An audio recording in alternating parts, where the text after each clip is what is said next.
Whenever there's a mass casualty event in the United States of America, one of the first things that people do is look for political motivations, and this is because we have a hyper-partisan online and mainstream media that is looking for any opportunity to blame the other side for the resulting deaths that we see, these tragedies across our country.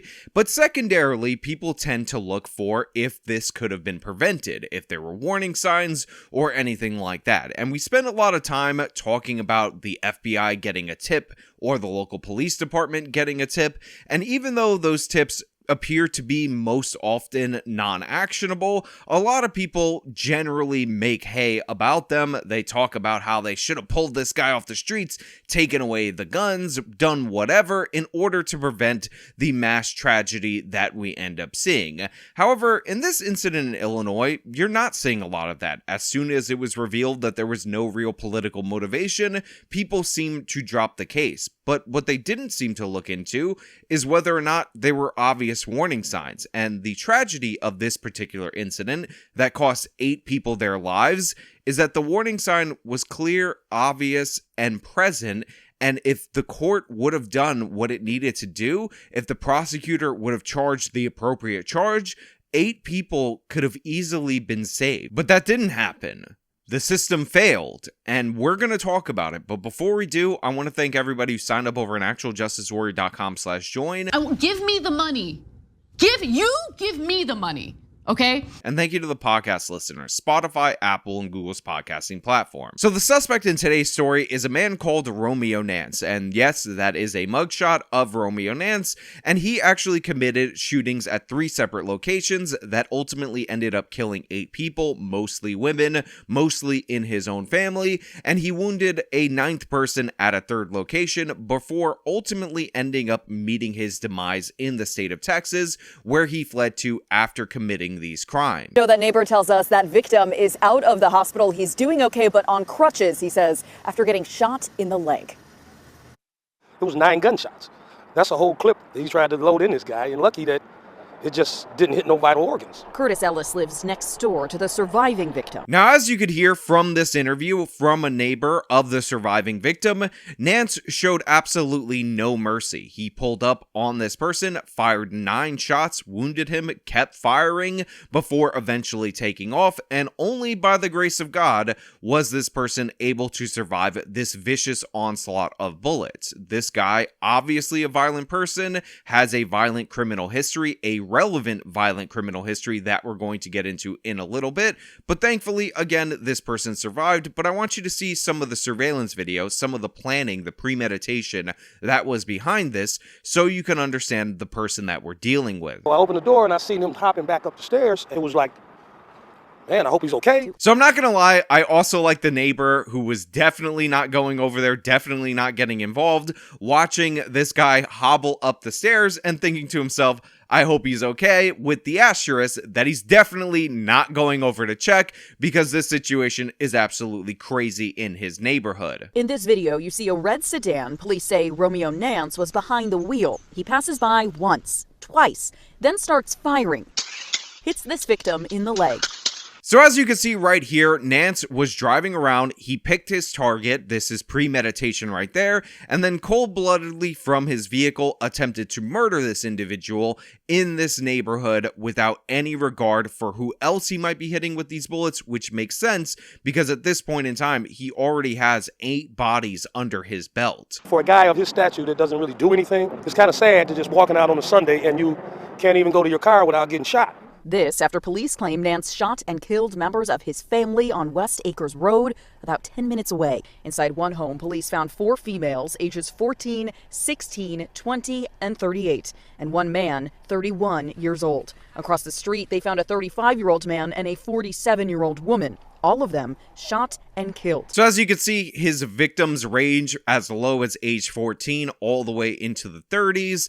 There was a 3-year-old child that was thankfully at another relative's house at the time. So thankfully, Romeo Nance wasn't able to kill this person. prison. And after he attempted this drive-by shooting, he actually made another stop, let me correct myself, and he killed a Nigerian man.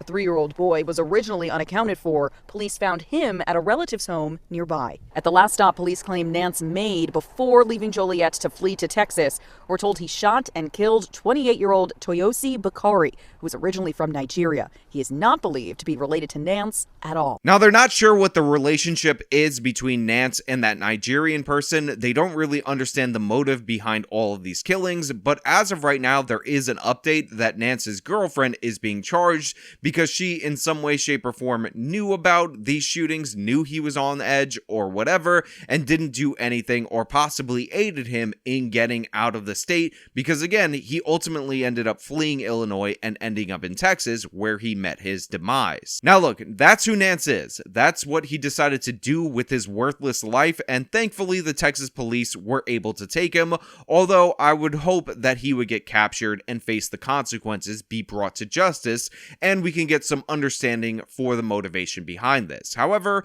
while we may never know what motivated this particular killing, we'll see how it results in terms of his girlfriend's case, and maybe she can provide some insights onto his mindset. What we do know is that there were obvious signs of this behavior, obvious signs that should have led to him being held in prison, but unfortunately he was undercharged by a district attorney, and that ultimately ended up leading to him being able to post bail, and that led to him being out on the streets, despite the fact that his court date was actually set for February 1st.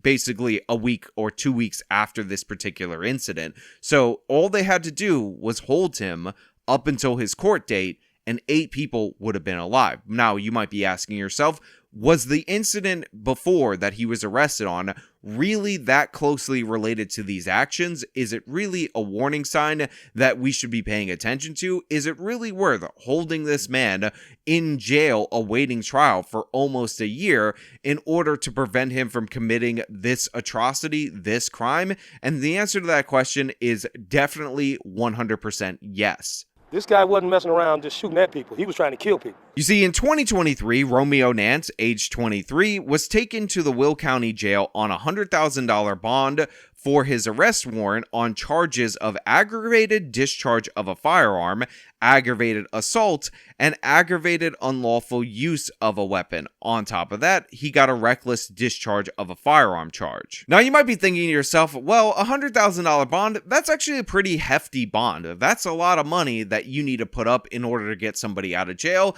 And honestly, he's being charged with this unlawful discharge, reckless discharge. There's an assault in there. So probably he was menacing people with a firearm, and then he just fired some shots randomly, and it's no big deal. It's not that connected, and I'm stretching a little bit to say that this could have been indicative of a pattern of behavior and worthy of him being held in prison or held in jail pre-trial, at least until we adjudicated this particular case. Now, you could say that, but if you know anything about this channel and you heard me say he was undercharged, you know that would be definitely wrong, because what Nance did in this particular incident was that he got into a road rage altercation with a woman, 36 years old, who was driving a Buick. And in response to this road rage altercation, Nance thought it would be a good idea to fire multiple shots at this 36-year-old woman, thus committing the crime that should have been charged as attempted murder.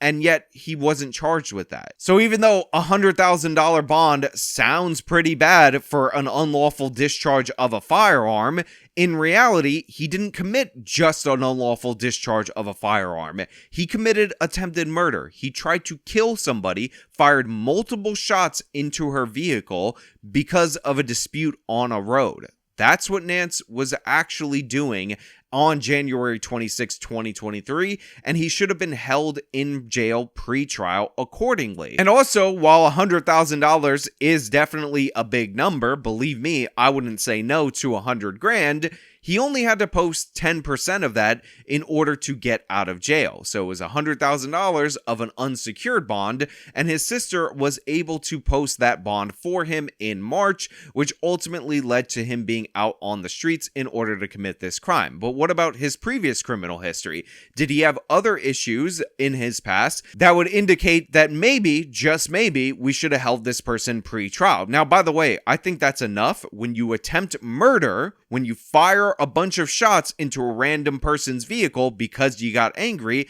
I think that's indicative that you might be the kind of person who would use a gun to fire a bunch of shots into somebody if you were angry or upset. But there's actually a more lengthy criminal history that would indicate that this guy definitely should have been held without bond pre-trial to prevent the 8 people who were killed from being killed. So one of the indicators that Nance might not be fit for society was that he was actually charged with a misdemeanor during the arrest for that particular incident because he broke away and fled from the officer during that arrest. He also had the handgun illegally and was charged with that. And he was also charged with assaulting an inmate while he was in jail before he got bail.